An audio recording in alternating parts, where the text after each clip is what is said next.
So how are we doing tonight? Are we doing good or better than good? Better than good, right? So people ask me how I'm doing, and I always say, better than good, but that's genetically required. Right? How many of you heard Zig Ziglar before? All right, so we're amongst family and friends. Howard sends his, he's really disappointed he couldn't be here, but he got something. He's going to fully recover, but it's very shareable. And you don't want what he has. Let's just put it that way.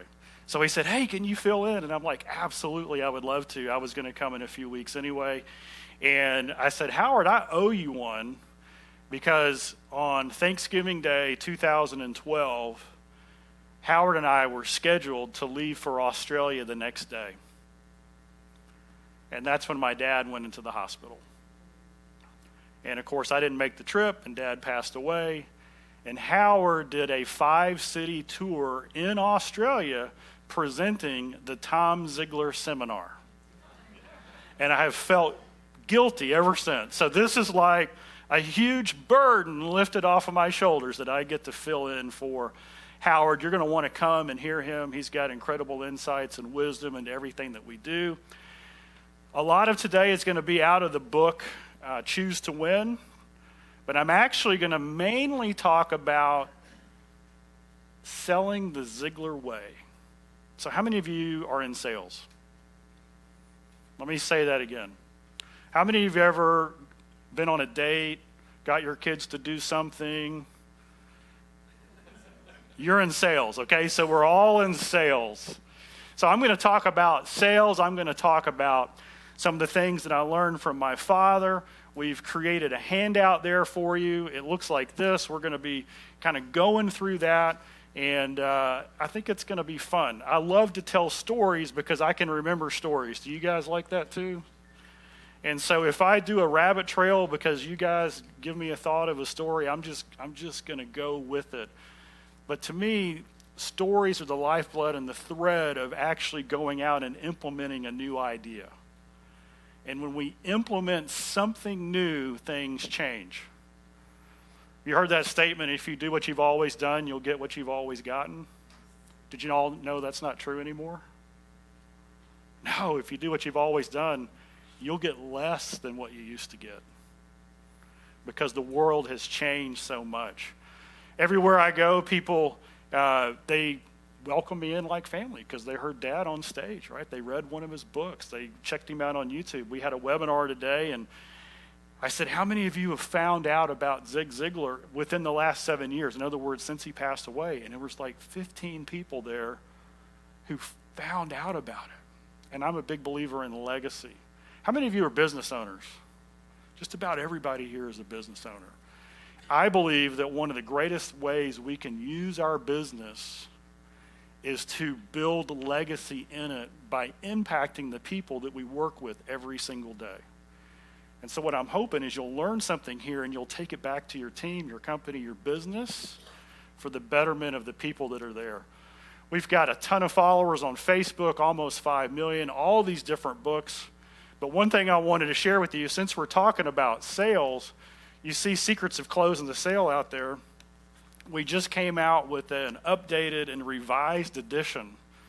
So this has been on the release less than 2 months ago. And I've got a chapter in there, Kevin Harrington. Anybody heard of Kevin Harrington? The guy who was on Shark Tank and the inventor of the infomercial.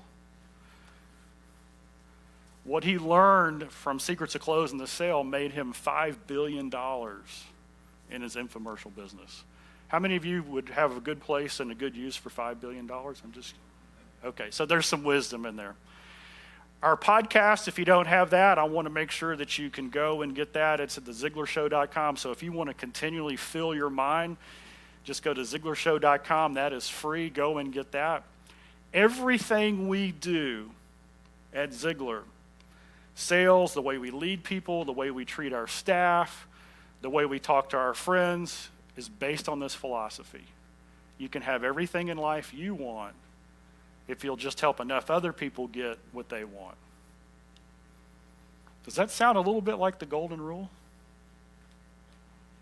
Does it? The greatest commandment? That's what I was raised on. And I believe in sales and in business, this is the way we operate. This is the way we do everything. Howard says this: your business exists for one reason and one reason only, as a vehicle to help you achieve your life goals.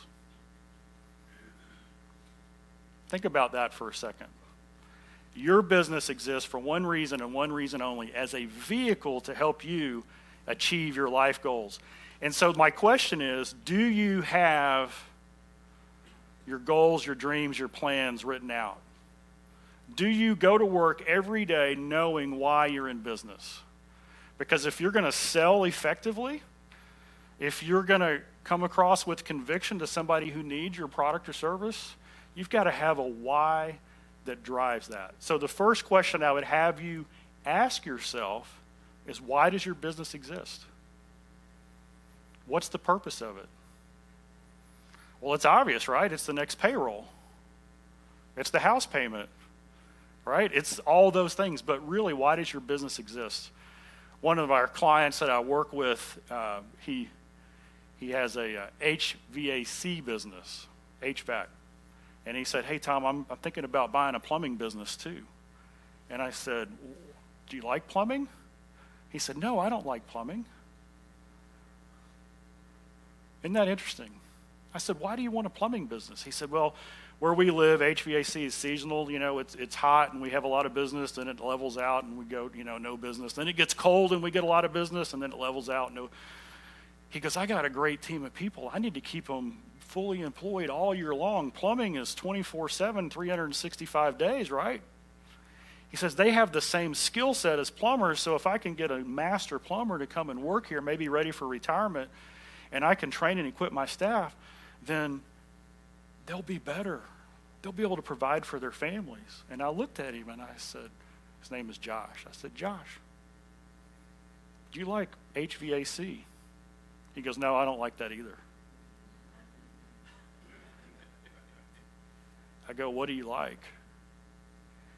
He said, God's gifted me with being a good business person.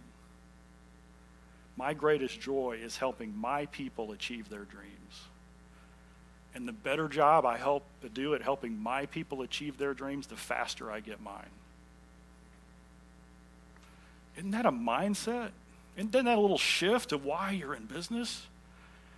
I mean, we want to build the kingdom, and the kingdom's in front of your eyeballs every single day. And so as you sell, I like to sell with conviction, because I sell a product or a service that has value, that solves a problem. And in the process of doing that, people's lives are changed. So I'm working on this thing. How many of you feel like our cultural climate is pretty nasty right now? Anybody notice that? Whether it's politics or whether it's, foundational beliefs. I mean, it's like you can't even have a Chick-fil-A sandwich anymore without causing an uproar. And so I was trying to think, as believers, how do we go into the marketplace and be a magnet for the kingdom? And so I was reading this, actually I was doing an audio book, and it was called The Daniel Dilemma. I think it's Chris Hodges. Anybody here read that? Yeah, it's just, and he said something that just hit my heart. It said, we've got to operate in the highest standard with the deepest grace. Think about that. The highest standard, truth, God's word, and the deepest grace. So I want you to think about this sales concept, this business concept, this leadership concept, this I'm going into the world concept. How can I live up to the highest standard, and that's what I believe in, and yet show the deepest grace?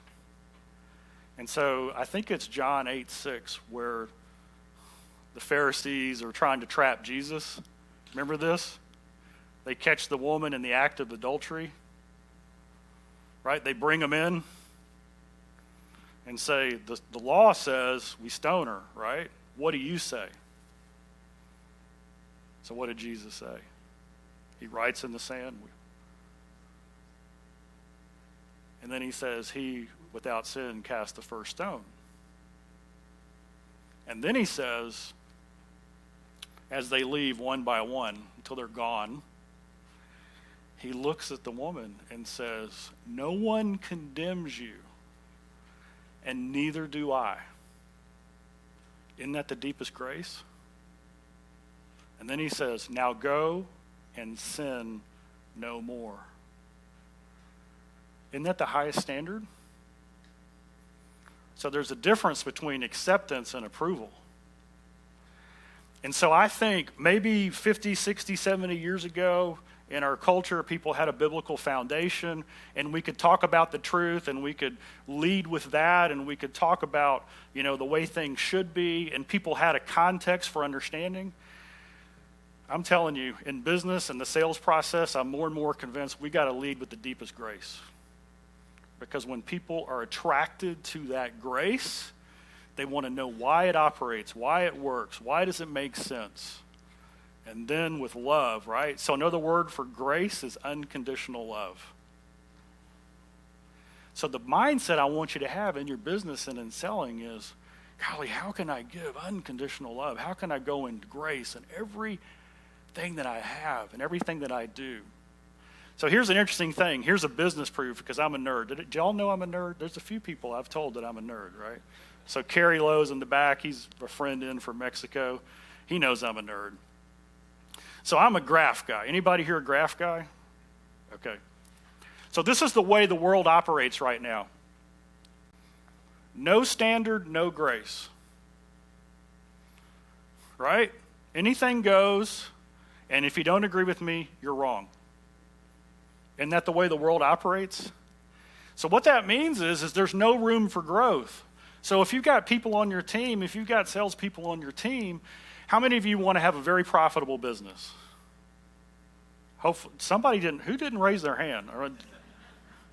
Okay, we all want to have a profitable business, right?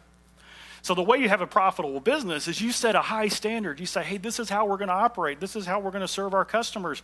This is how we're going to deliver the product. This is how we're going to install the unit. This is how we're going to represent ourselves on social media, right? We're going to have this high standard. Well, the higher you set the standard, the more room for growth you have for everybody else, right? So we create room for growth when we have a high standard. But guess what else? You have people working with you, don't you? Guess what they do? They make mistakes, don't they? Have y'all met anybody who's perfect? So they're going through the day, they make a mistake. If you have no grace, what happens?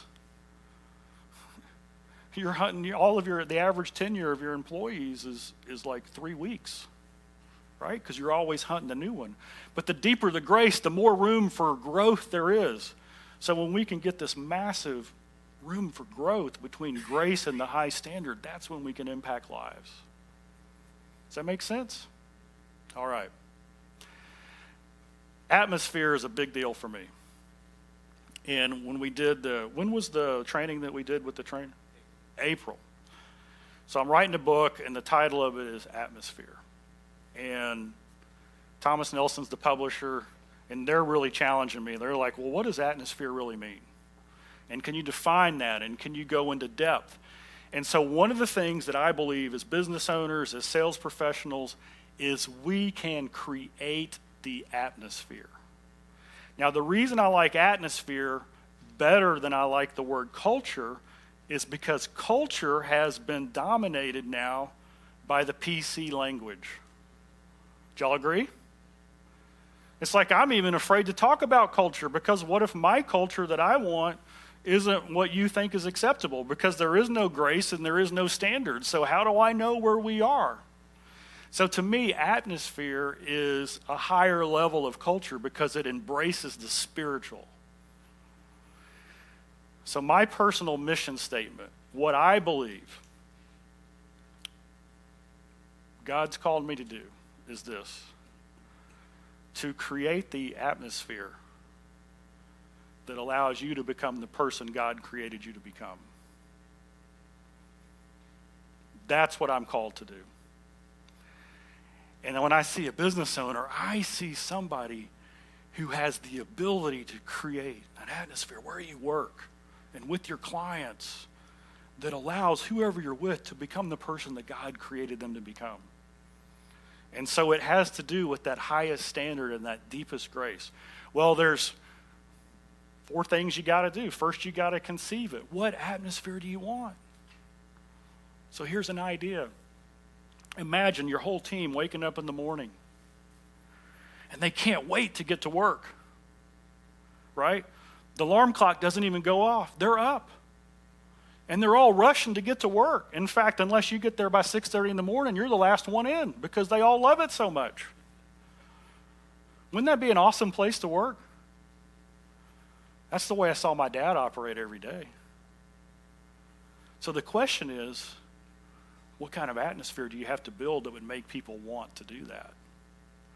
Until you conceive it, right? Until you can envision what that is. So just start thinking, what can I do in my business and in my sales process to create an atmosphere that everybody just wants to join in?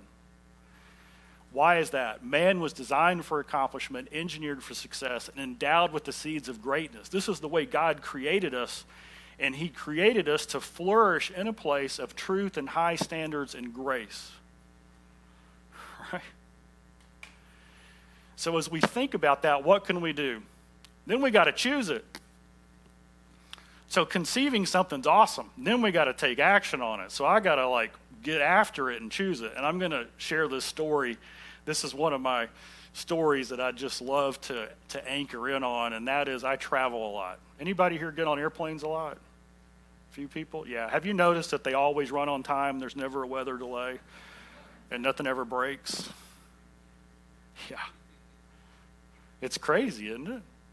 So on January 3rd, I was in Grand Rapids, Michigan doing a program because everybody wants to be in Grand Rapids, Michigan on January 3rd, right? It's the cold spot of the country. I mean, that's where you go. I get done with my presentation. It was fantastic. I go to the airport.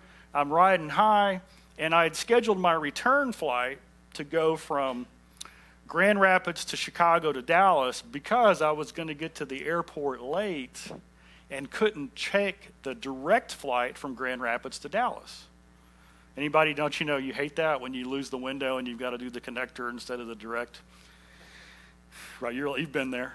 So I get to the airport, I walk in, and I go to my gate, and the direct flight to Dallas is delayed. In fact, it had just started boarding when I walked up to the gate. So what did I do? I put my Ziglar smile on because you know what? We're just salespeople, and we believe in the best. We know that you can do anything you want to do. So I'm going to go up there, and I'm going to do my best Zig Ziglar, and I'm going to talk to this gate agent. And I asked the perfect question. I said, hey, is that plane going to Dallas? And she said, yeah. I said, are there any empty seats on it? And she said, there's a whole bunch of them. And I said, fantastic, I want one. Right? Here I am in need, serve me. She goes, well, what's your regular schedule? I said, well, I'm scheduled to go Grand Rapids, Chicago, and then connect, and then go to Dallas, but I'd much rather save you money and me time. Just put me on this plane. Okay, we'll do it. So she starts, give her my itinerary, she starts mashing buttons, and her face does this. Sir, I can't help you. I go, what? You got empty seats. I want to go to Dallas. You're going to take me there anyway. You'll save on fuel costs. That's all the stuff going through my head. She goes, well, you've got a connecting ticket, and I don't have the authority at the gate to change it. You're going to have to call the help desk. Anybody ever had the pleasantry of calling the help desk? I call the help desk. 25 minutes is the anticipated hold time. So I'm listening to the music as the door slams shut. And then to rub it in, the lady gets on the announcement. This is 1 minute after the doors close. Ladies and gentlemen, I'm sorry to announce that the flight from Grand Rapids to Chicago is oversold. And we're going to offer $330 to anybody who would like to get off. So I raise my hand, and I'm like this far from her. She says, you want to get off? And I said, yeah, I want to get on the plane that just left. So I sit down and I realize I have an opportunity now. because this lady, her hands were tied. Anybody ever dealt with people whose hands were tied? They're doing the best. So it's not her fault, right? I could have a pity party. I could ruin the rest of my trip. Or I could do what I learned from Dad. So I have a secret weapon. Whenever I travel, every time I get on the plane, I give them a little quote book of all the Zig's quotes in it and a $5 Starbucks card, and I give it to everybody on the flight crew. So it's usually 3 or 4 flight attendants and the 2 pilots. So I walk on, I'm coming on the plane, I'm getting home late, there's nothing I can do about it, we're going to have fun, I like to have a party when we fly. I walk up to the first flight attendant as their welcome sign, I say, how are you doing? They say, great. I go, I got a question. They go, what's your question? I go, do you like Starbucks? They go, oh, we love Starbucks. I go, here's a $5 Starbucks card, here's a gift, here's one for you, here's one for the pilots. You got any more on the team? Oh yeah, we got 2 in the back. I'll walk to the back, I do the same thing. Guess what happens to the atmosphere in there?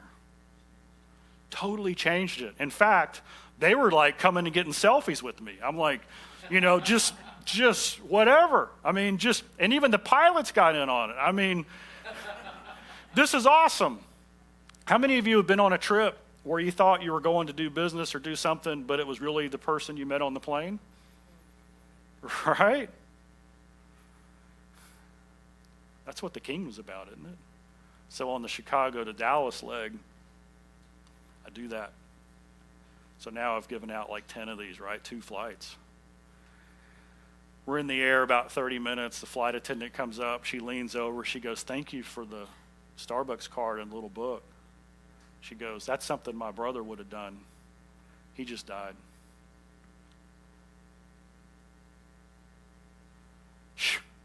Guys, the mindset that we have, the opportunity of where we go. See, selling comes from the inside. It's an inside job. Selling is a transference of feeling. And when we operate in the I'm going to go and change the atmosphere mode, I'm going to conceive what I want, right? And then we create it, right? We build it. So how are you creating and building the atmosphere in your company? Because imagine if every person in your organization was positively contagious, right? They're on the street and somebody talks to them like, oh, wow, I love you. What do you do? Oh, I work for XYZ. What do y'all do? Oh, we do this. How many of you have ever gotten business just because somebody had a good attitude? So we create it. So one of our guys, his name is Matt McKinley. He's in Canton, just outside of Canton, Texas, triple M trailers. I went out to his place and it's just buzzing, right? He had 22 people and it was buzzing, and I went back a year and a half later and it's like exploded. I mean, it's grown by almost 50%. I go, what's going on? And he says, well, I tell you what, I do something pretty cool. We have this little thing that we talk about. It's called the business bicycle, and it's how you take the personal life and the business life and you merge them.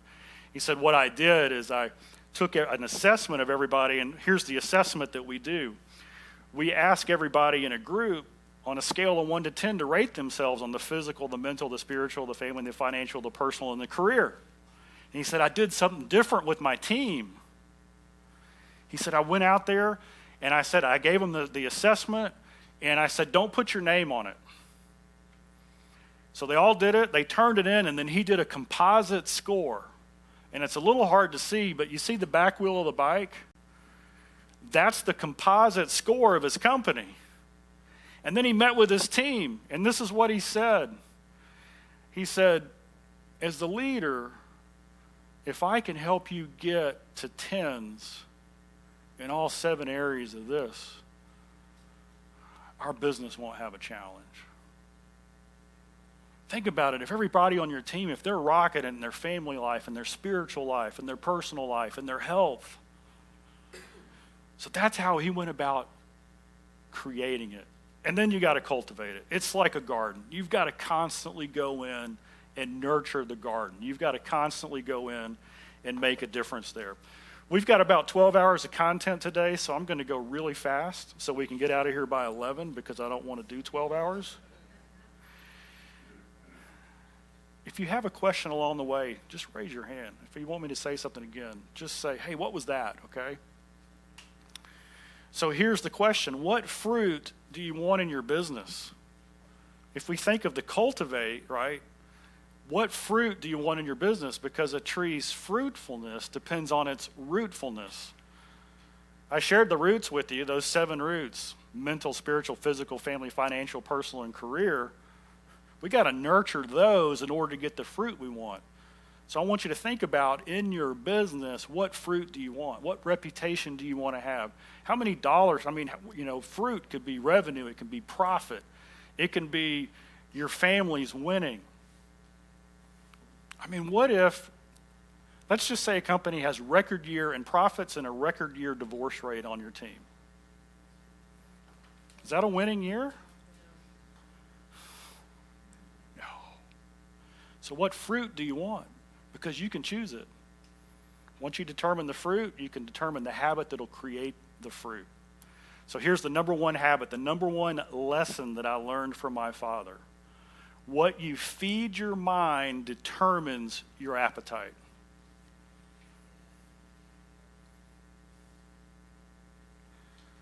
So as you dig in deep to all the resources that KBL has, all the spiritually, foundationally correct resources, as you feed your mind with that, your appetite will grow for that. Have y'all noticed that? That whatever you put in, there's a study that just came out where they said that people who did self-talk saying they loved kale, I mean, how many of you love kale? I mean, like, honestly love kale.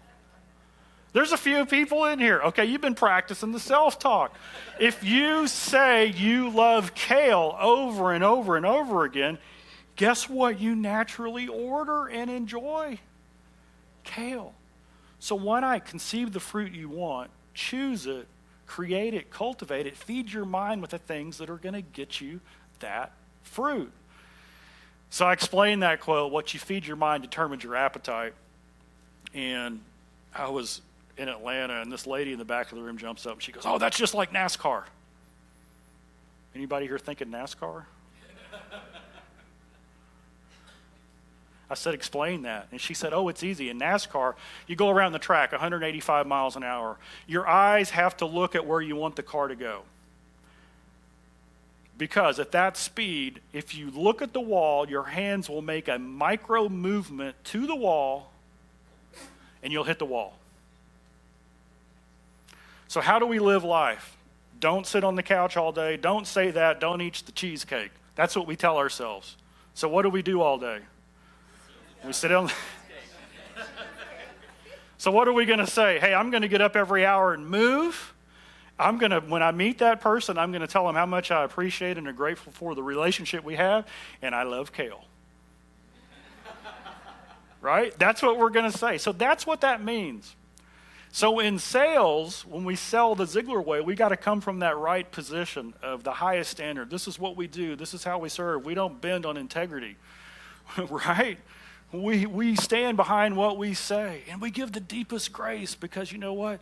Sometimes our people, sometimes your people, we don't communicate right. That's okay. We're going to love unconditionally and figure it out. We're going to make it right.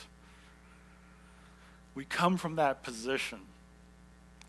So somebody said, "Well, Tom, why are you qualified to talk about sales?" Well, this is the birth announcement. This is actual newspaper clipping. I was born February 1st, 1965. That's in the February 2nd edition of the Columbia newspaper, Columbia, South Carolina. I was born a salesperson. Dad believed that sales not only is one of the most high calling thing you can ever do, it also has the most responsibility. Outside of ministry, sales, if you're a professional, you can persuade people to take action. And sometimes you get so good, you can persuade them to take action on things that aren't in their benefit. So, he was proud to be in sales. How many of you are proud to be in sales? I mean, that is it. So we walk in with this mindset, highest standard, deepest grace. I'm proud to be in sales. I've got this philosophy that what I have can serve you, can solve a problem for you. Where did I learn this? Where did I learn the value of this? We were at Denny's. So I'm 25 years old. Another Zig story. I was the book and tape guy. Anybody ever been to a big seminar where there's book and tapes in the back of the room? This is cassette tapes. How many of y'all never seen a cassette tape? Anybody? Okay. So I was the guy selling the book and tapes. Dad spoke. We get done. It was a Friday night. He spoke from 7 to 9. We got out of there about 10. We didn't have time for dinner. We're going back to the hotel. And Dad says, hey, you want to stop and get something to eat? Well, he's a salesman. And I'm 25 and hadn't had dinner. So, yeah, I said, yeah. So we go into Denny's. We sit down. Now it's almost 11. This nice lady comes up. She takes our drink order. I kind of noticed her. She was 65, maybe 70. She walks off.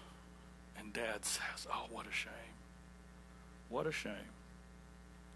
I go, what? He goes, a salesman didn't do his job. I go, Dad, I don't understand. He said, it's Friday night. It's 11 o'clock. She's near 70. Do you think she wants to work at Denny's? He said, son, about 30 or 40 years ago, an insurance salesman sat down with her and her husband, and he didn't make the sale.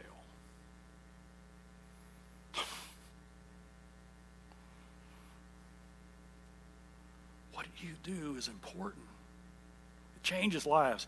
I was working with another guy that we coach, and he has high-end refrigeration business, right? So they service refrigerator units for hospitals and manufacturing plants. And he said, man, our technicians, our salespeople, they don't know that, they just say, I'm just a technician. I'm just a sales guy. I mean, what do we do? What's the importance? I go, are you kidding me? He goes, what do you mean? I go, well, if the refrigeration breaks down at the hospital, what happens?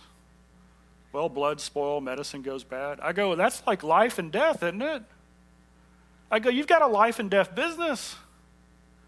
He goes, if you don't make the sale and a less qualified competitor takes over the manufacturing plant refrigerant, and they don't do their job, right? Because they don't have the certification, the training, the belief, the philosophy, we're going to make it right.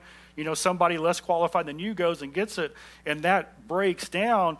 Is that employer going to pay 400 line workers their wages while nothing's happening, or are they going to send them home without pay? What is it, like 50, 60% of the people are like one paycheck away? That's like Christmas for their kids. Are you kidding me? You guys make a difference. You see the sales philosophy, the sales attitude that I'm saying? Your product or service, how many of you have a product or service that makes a difference, that changes lives, that solves a problem? You have to have the moral conviction, the moral obligation. It's a moral obligation. Now you go into it with, what does the client need? What does the customer need? What's in their best interest? That's how you maintain the highest standard and the deepest grace. If you're not a fit for them, you let them know, I'm not a fit. How many of you have ever told somebody, we're not a fit right now, and then a year later you get 10 times the business from that person from a referral? It's happened to us, right? This is a great one. Money's not the most important thing, but it is reasonably close to oxygen. Y'all agree? Yeah. Yeah. I love this one. Why is it moral? It's morally good to make a profit. It's morally good to make wise decisions. So one of our good friends, his name is Rabbi Daniel Lapin. He wrote Business Secrets of the Bible. He says this. How many of you have a business that solves a problem? Hopefully you do. If you don't solve a problem, I've got a big question mark, okay? That's why the government's not a business, I guess. I hadn't thought of it that way before. So what problem do you solve? So Rabbi Lapin says this, when you solve a problem for someone, you're often rewarded with their certificate of appreciation. We call that money. The more problems you solve, the more certificates of appreciation you get. That's kind of cool, isn't it? We're in the problem-solving business. Now, this is the tie-down. Rabbi, God is never happier with his children than when they're solving the problems of his other children. Did you ever think of your role as a sales professional in that regard, as a business owner? Like God smiles when you solve a problem? You feeling that spirit come in, that little bit of, man, I got to go make a sale because it's the right thing to do? Zig Ziglar, Secrets to Closing the Sales. Anybody read that? We've got a couple in here who have. In that book, it says, and that's a tape series as well, or a cassette or an audio program. It says there are 5 reasons people don't buy. So we're on the back page now.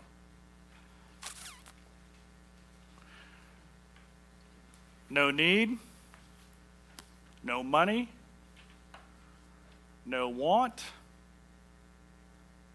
no hurry, and no trust.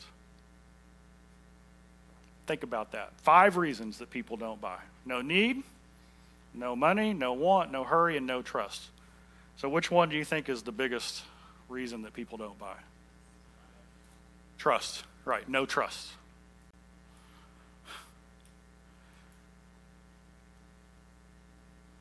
Go back to this quote.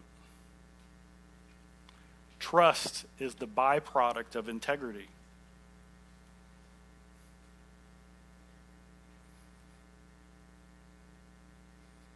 So if trust comes from integrity, where does integrity come from? Anybody? Where does integrity come from? Truth. Right? Think about it. Truth cannot contradict itself. Truth and integrity are like partners. So where does truth come from? Where does truth come from?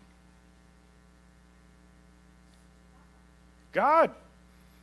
It comes from the author of truth. When we take God's word and we read it,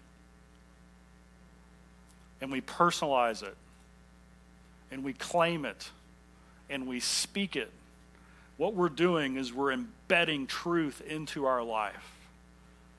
Truth produces integrity. Integrity creates trust. And trust is ultimately the way our business thrives. Right? Over and over. Does anybody recognize this guy? Seth Godin. Anybody ever heard of Seth Godin? He's like the #1 marketing guy. So he comes to the office. So I used to always put people in that picture, right? Because that's a picture of Dad on the stage, and we'd get people in front of the couch back then, and we would take the picture. Well, Seth Godin said this: you never would have heard of Seth Godin if it hadn't been for Zig Ziglar. And so Seth comes to our offices, and I say, Seth, I've been doing a little research on what you're working on. I know that you're working on the scalability of trust. What does that mean? He said, Tom, my business runs this way. I don't worry about profit. I don't worry about revenue. I don't worry about growth. What I worry about is every interaction, every client, every conversation, every email. Am I building trust? Question for you: what can you do in your business to build trust? Think about it. So in sales, how do we build trust in sales?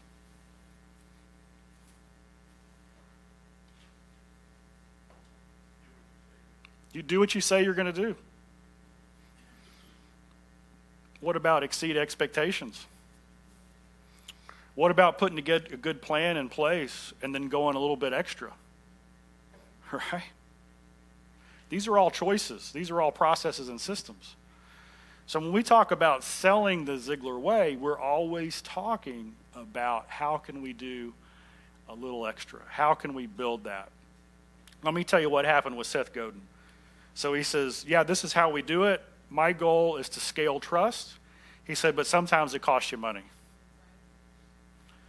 I go, what did you do? He goes, it just happened. So Seth has written a blog every day, like 10,000 posts in a row. It's like 15 years. He hasn't missed a day in 15 years. So back when we took this picture, he just published a book that was this thick. It literally weighed 40-something pounds. It was every blog post he'd written. and he made a special price. It was only like $99. It cost him $99 to bind that thing. He goes, Tom, we had a problem. I go, what's that? He goes, a third of our buyers were international, and $99 included shipping. What do you think he did? His number one value was trust. He shipped it. So let me ask you this. How could you not have confidence in what you sell if you know you're going to do what's right? And you know what's right because you've embedded God's truth in your heart. Man, the world needs us.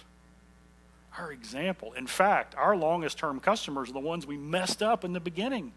Anybody have that happen? Man, the rocky start handled right, that is a winner. So I want you to think about this. Write down the 3 most common objections you get in your business. And if you just want to shout one out, just shout it out. Like when you go to offer your product, service, whatever your solution is, and somebody says no, what are the 3 most common objections? So what's a common objection that you guys get? It's too much money, the price objection. You've been burned before, right? Yeah, what's that? That's a trust issue, isn't it? Why do I trust you? What's another objection you get? No budget? They don't have the money for it? What else? Yeah, I got to talk to my spouse. Okay. I'm happy with the service I'm getting. Wow. So here's a rabbit trail, okay? So we called on funeral homes. And through that link, we found a casket manufacturer. It's a dying business. So we go up there.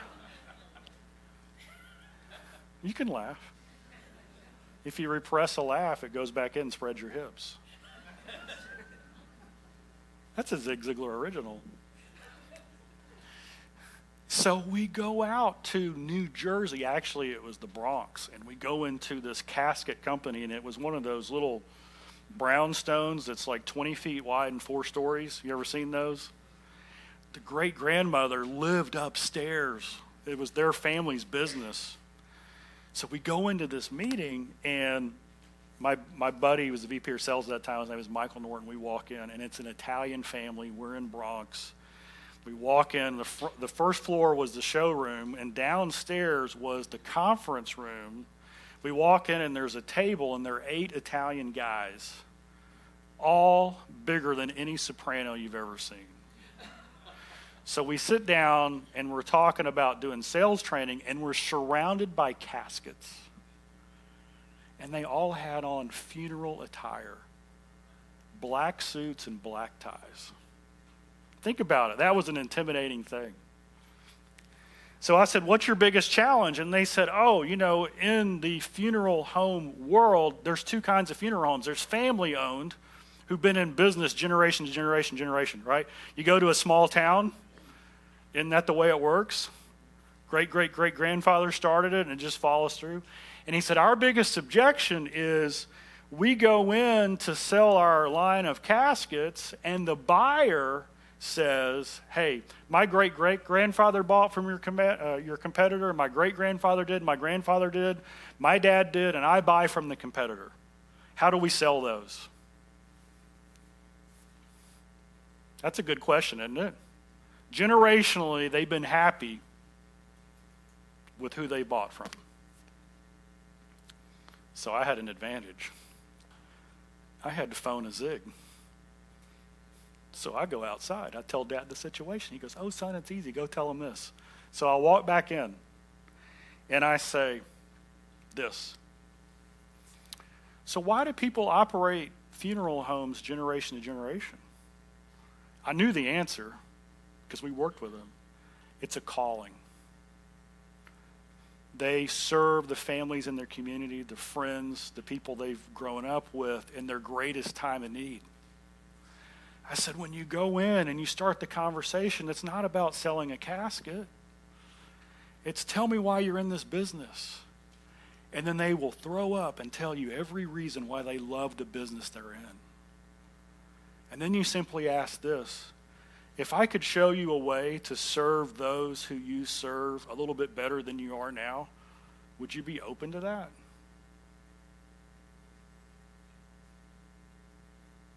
Would you? You see, because the focus, the main priority of a business is to serve their clients, isn't it? So that was free. That wasn't even on the sheet, okay? Make sure we're on time here. Going to wrap it up with this story. So I get this call, and this guy says, I'm number one in sales. I've found the secret. I go, what's the secret? He says, we're only 6 months into the year. I can't tell you. I got to finish the year as number one. This is what I learned. His sales force had 150 people on it. The last 5 years, he'd been right in the middle, 65 to 85. Now he's number one. He promised to call me back at the end of the year.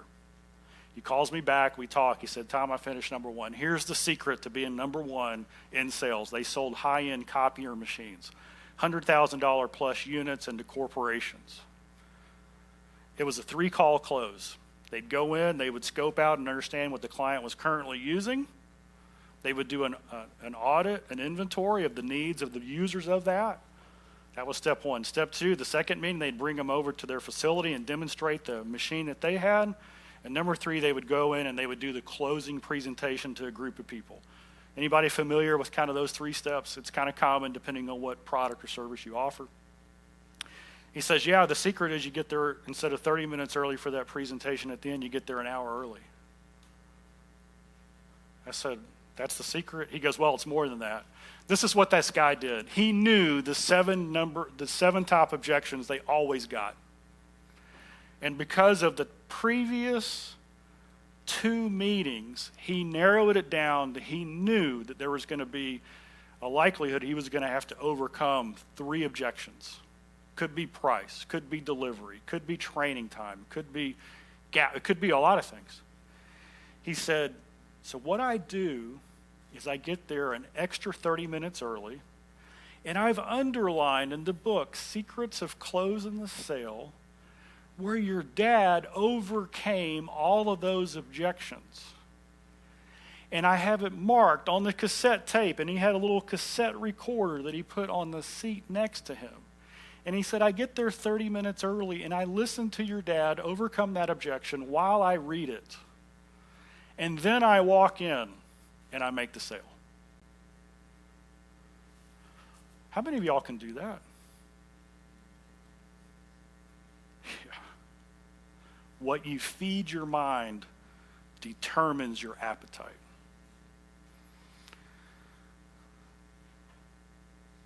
The number one money-making close that I've ever seen is right there just above the Ziglar business target.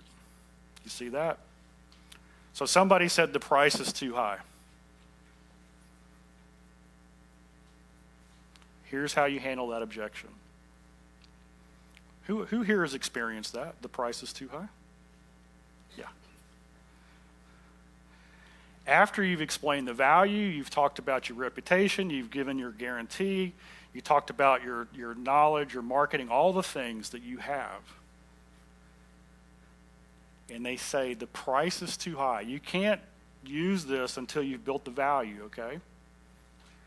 You simply repeat back to them, Mr. Prospect, our company decided many years ago to explain the investment one time rather than to apologize for poor quality and service over and over again. And I bet you're glad we made that decision, aren't you? I can't tell you the letters I've gotten of people saying, I didn't believe it, but I trusted it, I memorized it, I used it, and they bought. If you get the price objection on a regular basis and you know you have a superior product or service, it's a fair offer, try this out. Make that happen. And always end it with that question, aren't you? And I bet you're glad we did that, aren't you? Because now they have to come back in and defend.